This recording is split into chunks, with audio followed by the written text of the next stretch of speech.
చూసారా, ఇది ఒక లైవ్ వీడియో. నేను ప్రతిరోజు హాస్పిటల్ కి వెళ్లే దారిలో ఒక స్కూల్ దగ్గర ఒక ఇద్దరు మనుషులు వచ్చి చిప్స్ ప్యాకెట్స్ అన్ని పట్టుకుని కూర్చుంటారు. ఈ పిల్లలందరూ పడిపోతారు, ఒకరి మీద ఒకరు పడిపోయి చిప్స్ ప్యాకెట్స్ కొనుక్కొని తినేస్తున్నారు. అసలు ఈ చిప్స్ ప్యాకెట్స్ తినడం వల్ల చాలా ఇల్ ఎఫెక్ట్స్ ఉంటాయండి. ఫస్ట్ ఎందుకని పిల్లలు ఈ చిప్స్ కింద ఎడిక్టివ్ గా తయారవుతారు? ఫస్ట్ వెరీ ఇంపార్టెంట్ థింగ్, అందులో సోడియం అంటే సాల్ట్ కంటెంట్ ఎక్కువగా ఉంటుంది. అది బాగా మనకి ప్లెజరబుల్ గా అనిపిస్తుంది. సెకండ్, ఇవి తినే కొద్ది మన బ్రెయిన్ కి డోపమైన్ అనే ఒక ప్లెజరబుల్ హార్మోన్ అన్నది అందుతూ ఉంటది. మన బ్రెయిన్ కూడా ఇంకా బాగా క్రేవింగ్స్ అనో పెరిగిపోతాయి దానికి. థర్డ్, ఎప్పుడైనా మీరు అబ్జర్వ్ చేస్తే ఫుడ్ అన్నది దాని స్మెల్ ద్వారా దాని టేస్ట్ ద్వారానో మనకి తినాలనిపిస్తుంది. కానీ చిప్స్ లోని తింటున్నప్పుడు ఒక క్రంచీ సౌండ్ వస్తుంది. ఆ సౌండ్ కూడా బాగా ఎడిక్టివ్ గా ఇంకా క్రేవింగ్స్ ని పెంచుతుందట. ఇలాంటి చిప్స్ తినడం వల్ల వచ్చే ఎఫెక్ట్స్ ఏంటి పిల్లల్లోని? ఇందులో సాల్ట్ ఎక్కువగా ఉంటుందని చెప్పాను. సో సోడియం అనేది ఎక్కువగా ఉండడం వల్ల కొంచెం ఏజ్ వచ్చిన తర్వాత హైపర్ టెన్షన్, కార్డియాక్ డిసీజ్ వచ్చే ఛాన్స్ ఉంటుంది. ఈ చిప్స్ అన్నవి బాగా డీప్ గా ఫ్రై చేస్తారు ఆయిల్ లోనే. సో దీని వల్ల అన్సాచురేటెడ్ ఫ్యాటీ యాసిడ్స్ అనేవి ఎక్కువగా ఉంటాయి. తద్వారా వెయిట్ గెయిన్,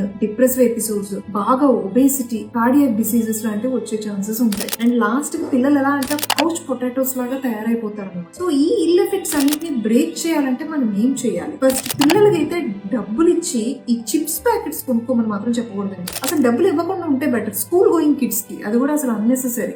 సెకండ్, ఒకవేళ అంతగా చిప్స్ కి అడిక్ట్ అవుతున్నారంటే బెటర్ బేక్ చిప్స్ అన్నవి తీసుకుంటే కొంచెం వరకు బెటర్. థర్డ్, ఏదైనా కూడా ఎక్కువ మోతాదులో అది విషమే కాబట్టి ఒకవేళ తీసుకున్నా కూడా మోడరేట్ క్వాంటిటీస్ తీసుకోవడం అనేది బెటర్. సో మన పిల్లలు ఈ చిప్స్ కి ఎడిక్టివ్ గా బానిసలాగా అవ్వకుండా మాత్రం చూసుకుందాం. Hope this helps.